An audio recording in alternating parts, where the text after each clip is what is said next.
ಸ್ನೇಹಿತರೆ ನಮಸ್ಕಾರ. ಚರಿತ್ರೆ ಪ್ಲಸ್ಗೆ ನಿಮಗೆಲ್ಲ ಪ್ರೀತಿಯ ಸ್ವಾಗತ. ಭಾರತ ವಿಶ್ವಕಪ್ನಲ್ಲಿ ಜಯಬೇರಿ ಬಾರಿಸಿದೆ. ಸತತ 2ನೇ ಬಾರಿಗೆ ಭಾರತ T20 ವಿಶ್ವಕಪ್ ಅನ್ನ ಗೆದ್ದು ಬೀಗಿದೆ. ಆದರೆ ಈ ಹಿಂದಿನ ವಿಶ್ವಕಪ್ಗೆ ಹೋಲಿಸಿದ್ರೆ ಈ ಬಾರಿ ಭಾರತದ ವಿನ್ನಿಂಗ್ ಮೂಮೆಂಟ್ ಇದೆಯಲ್ಲ, ಅದು ದೊಡ್ಡ ಮಟ್ಟಕ್ಕೆ ಸೆಲೆಬ್ರೇಟ್ ಮಾಡಿಸ್ತಾ ಇಲ್ಲ. ಕಾರಣ ಭಾರತ ಸುಲಭವಾಗಿಯೇ ಈ ವಿಶ್ವಕಪ್ ಅನ್ನ ಗೆದ್ದು ಬೀಗಿದೆ. ಈ ಹಿಂದೆ ವಿಶ್ವಕಪ್ ಗೆದ್ದಾಗ ಯಾವ ರೀತಿಯ ಫೀಲಿಂಗ್ಸ್ ಇರ್ತಾ ಇತ್ತೋ ಆ ಫೀಲಿಂಗ್ಸ್ ಈಗ ಇಲ್ಲ.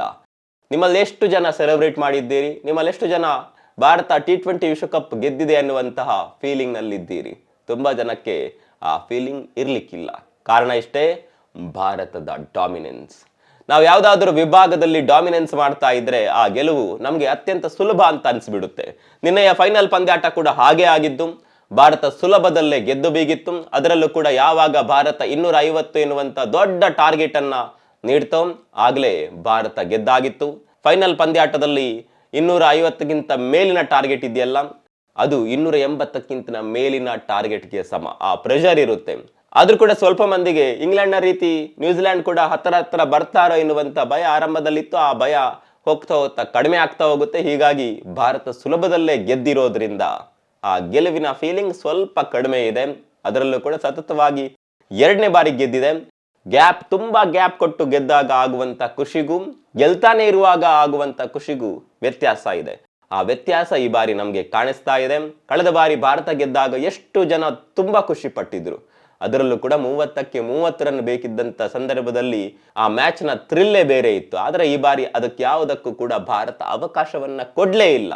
ಸತತವಾಗಿ ಗೆಲ್ತಾ ಬಂತು. ಸೌತ್ ಆಫ್ರಿಕಾ ವಿರುದ್ಧ ಒಂದು ಮ್ಯಾಚ್ ಸೋತಿದ್ದು ಬಿಟ್ರೆ ಬೇರೆಲ್ಲೂ ಕೂಡ ಭಾರತ ಈ ಬಾರಿ ವಿಶ್ವಕಪ್ ಗೆಲ್ಲೋದಿಲ್ಲ ಅನ್ನುವಂತ ಫೀಲಿಂಗ್ ಯಾರಿಗೂ ಕೂಡ ಬರಲೇ ಇಲ್ಲ. ಅಭಿಷೇಕ್ ಶರ್ಮಾ ಫ್ಲಾಪ್ ಆದಂತ ಸಂದರ್ಭದಲ್ಲಿ ಅನಿಸ್ತಾ ಇತ್ತು ಭಾರತದ ಬ್ಯಾಟಿಂಗ್ ಎಲ್ಲೋ ಎಡವಬಹುದಾ ಅನ್ನುವಂತ ಆ ಫೀಲಿಂಗ್ ಇರ್ತಾ ಇತ್ತು. ಆದ್ರೆ ಮುಂದೆ ಹೋಗ್ತಾ ಹೋಗ್ತಾ ಬೇರೆ ಇನ್ನೊಬ್ರು ಆ ಜವಾಬ್ದಾರಿಯನ್ನ ತೆಗೆದುಕೊಂಡು ಆಡೋದಕ್ಕೆ ಶುರು ಮಾಡಿದ್ರು. ಅದರಲ್ಲೂ ಕೂಡ ಸಂಜು ಸ್ಯಾಮ್ಸನ್ ಆಡಿದ ಪರಿ ಇದೆಯಲ್ಲ, ಅದನ್ನೆಲ್ಲ ನೋಡಿದಾಗ ಎಲ್ರಿಗೂ ಕೂಡ ಈ ಬಾರಿ ಭಾರತ ಗೆಲ್ಲುತ್ತೆ ಎನ್ನುವಂತ ನಂಬಿಕೆ ಇತ್ತು. ಹೀಗಾಗಿ ಅಷ್ಟೊಂದು ಸೆಲೆಬ್ರೇಟ್ ಮೂಡ್ನಲ್ಲಿ ಭಾರತೀಯ ಅಭಿಮಾನಿಗಳು ಇಲ್ಲ. ಇನ್ನು ಭಾರತ ಈ ವಿಶ್ವಕಪ್ ಗೆಲುವಿನ ಜೊತೆಗೆ ಹಲವು ದಾಖಲೆಗಳನ್ನ ಕೂಡ ಮಾಡಿದೆ. ಸತತವಾಗಿ 2 T20 ವಿಶ್ವಕಪ್ ಅನ್ನ ಗೆದ್ದಂತಹ ಮೊದಲ ತಂಡ ಎನ್ನುವಂತ ಖ್ಯಾತಿ ಭಾರತ ತಂಡದ್ದಾಗಿದೆ. ಅತಿಥೇಯವಾಗಿ ಅಂದರೆ ಯಾವ ತಂಡ T20 ವಿಶ್ವಕಪ್ ಅನ್ನ ಹೋಸ್ಟ್ ಮಾಡುತ್ತೋ ಆ ತಂಡ ಗೆದ್ದಂತಹ ಇತಿಹಾಸ ಇಲ್ಲಿವರೆಗೂ ಇರಲಿಲ್ಲ. ಅದನ್ನ ಭಾರತ ತಂಡ ಮಾಡಿ ತೋರಿಸಿದೆ. ಇನ್ನು 3 T20 ವಿಶ್ವಕಪ್ ಅನ್ನ ಗೆದ್ದ ಮೊದಲ ತಂಡ ಎನ್ನುವಂತ ಖ್ಯಾತಿಗೂ ಕೂಡ ಭಾರತ ಪಾತ್ರವಾಗಿದೆ. ಹೀಗೆ ದಾಖಲೆಗಳ ಮೇಲೆ ದಾಖಲೆಯನ್ನ ಈ ಬಾರಿ ಭಾರತ ಮಾಡಿದೆ.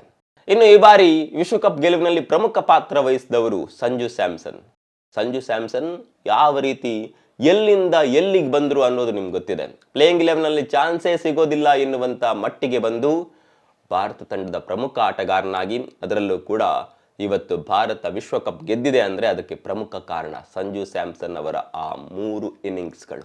ಆ 3 ಇನ್ನಿಂಗ್ಸ್ಗಳು ಯಾವುದೇ ಶತಕಕ್ಕಿಂತ ಕಡಿಮೆ ಇಲ್ಲ. ಶತಕ ಅವರ ಬ್ಯಾಟ್ನಿಂದ ಬಾರದೇ ಇರಬಹುದು, ಆದರೆ ಯಾವುದೇ ಶತಕಕ್ಕಿಂತ ಆ 3 ಇನ್ನಿಂಗ್ಸ್ಗಳು ಕಡಿಮೆ ಇರಲಿಲ್ಲ. ಸಂಜು ಸ್ಯಾಮ್ಸನ್ ಪ್ಲೇಯಿಂಗ್ 11 ನಲ್ಲಿ ವೇಸ್ಟು, ಅವರನ್ನು ಹಾಕಿದ್ರೆ ಏನು ಲಾಭವಿಲ್ಲ ಅಂತ ಹೇಳ್ತಾ ಇದ್ದಂತ ಮಂದಿ ಸಂಜು ಬೇಕು, ಸಂಜು ಇದ್ರೆ ಭಾರತ ಸುಲಭದಲ್ಲೇ ಗೆಲ್ಲಬಹುದು ಎನ್ನುವಂತ ಭರವಸೆಯನ್ನ ಈಗ ಇಟ್ಕೊಳ್ತಾ ಇದ್ದಾರೆ. ಸಂಜು ಸ್ಯಾಮ್ಸನ್ ಅವರ ಈ ಪ್ರದರ್ಶನ ಇದೆಯಲ್ಲ, ಅದು ದೊಡ್ಡ ಜೀವನ ಪಾಠಗಳನ್ನ ಕಲಿಸುತ್ತೆ. ಒಂದು, ಯಾರನ್ನ ಕೂಡ ಹೀಯಾಳಿಸಬಾರದು. ನಮ್ಮ ಟೈಮ್ ಬಂದೇ ಬರುತ್ತೆ. ಸಮಯ ಬಂದಾಗ ನಾವು ಒಳ್ಳೆಯ ಪ್ರದರ್ಶನವನ್ನ ನೀಡ್ತೇವೆ ಅನ್ನೋದಕ್ಕೆ ಸಂಜು ಸ್ಯಾಮ್ಸನ್ ಸಾಕ್ಷಿ. ಎಷ್ಟೋ ಪಂದ್ಯಾಟಗಳಲ್ಲಿ ಅವರು ಬೆಂಚನ್ನ ಕಾಯ್ದಿದ್ರು, ಎಷ್ಟೋ ಬಾರಿ ಟೀಕೆಗಳನ್ನ ಅನುಭವಿಸಿದ್ರು. ಅದೆಲ್ಲವನ್ನ ಈಗ ಮೆಟ್ಟಿ ನಿಂತಿದ್ದಾರೆ. ಇನ್ನು 2ನೇದಾಗಿ ಸೋತ ಜಾಗದಲ್ಲೇ ಗೆಲ್ಲಬೇಕು ಅನ್ನೋದನ್ನ ನಾವು ಸಂಜು ಸ್ಯಾಮ್ಸನ್ ಅವರನ್ನ ನೋಡಿ ಕಲಿಬೇಕು. ಯಾವ ಜಾಗದಲ್ಲಿ ಅವರಿಗೆ ಟೀಕೆ ಆಗಿತ್ತೋ ಅದೇ ಜಾಗದಲ್ಲಿ ಈಗ ಹೊಗಳಿಕೆಯ ಪಟ್ಟ ಸಿಕ್ಕಿದೆ. ಸಂಜು ಸ್ಯಾಮ್ಸನ್ ಅವರನ್ನ ಇಡೀ ಭಾರತ ಈಗ ಹೊಗಳ್ತಾ ಇದೆ. ಸುಲಭದ ಗೆಲುವಿನ ನಡುವೆ ಅವರ ಕಾಣಿಕೆ ನೆನಪಾಗದೇ ಇರಬಹುದು, ಆದರೆ ಕ್ರಿಕೆಟ್ ಅಭಿಮಾನಿಗಳಿಗೆ, ಅದರಲ್ಲೂ ಕೂಡ ನಿಜವಾದ ಕ್ರಿಕೆಟ್ ಅಭಿಮಾನಿಗಳಿಗೆ ಸಂಜು ಆಟ ಎಷ್ಟು ಪ್ರಾಮುಖ್ಯತೆಯನ್ನ ಪಡೆದಿತ್ತು ಅನ್ನೋದು ಗೊತ್ತಿದೆ. ಹೀಗಾಗಿ ನಾವು ಯಾರನ್ನ ಅಷ್ಟೇ, ಇದು ಕ್ರಿಕೆಟ್ನಲ್ಲಿ ಇರಬಹುದು, ಜೀವನದಲ್ಲಿರಬಹುದು, ಹೆಚ್ಚಾಗಿ ಹೀಯಾಳಿಸೋದಕ್ಕೆ ಹೋಗಬಾರ್ದು.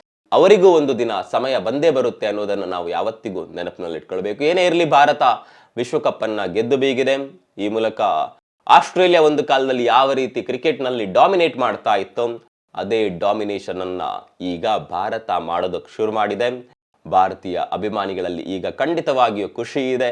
ನಮ್ಮ ತಂಡ ಸತತವಾಗಿ ಗೆಲ್ತಾ ಇದೆಯಲ್ಲ ಅನ್ನುವಂಥ ಖುಷಿ ಖಂಡಿತವಾಗಿಯೂ ಇದೆ. ಭಾರತದ ಈ ಗೆಲುವಿನ ಬಗ್ಗೆ ನಿಮ್ಗೆ ಅನಿಸುತ್ತೆ? ಕಾಮೆಂಟ್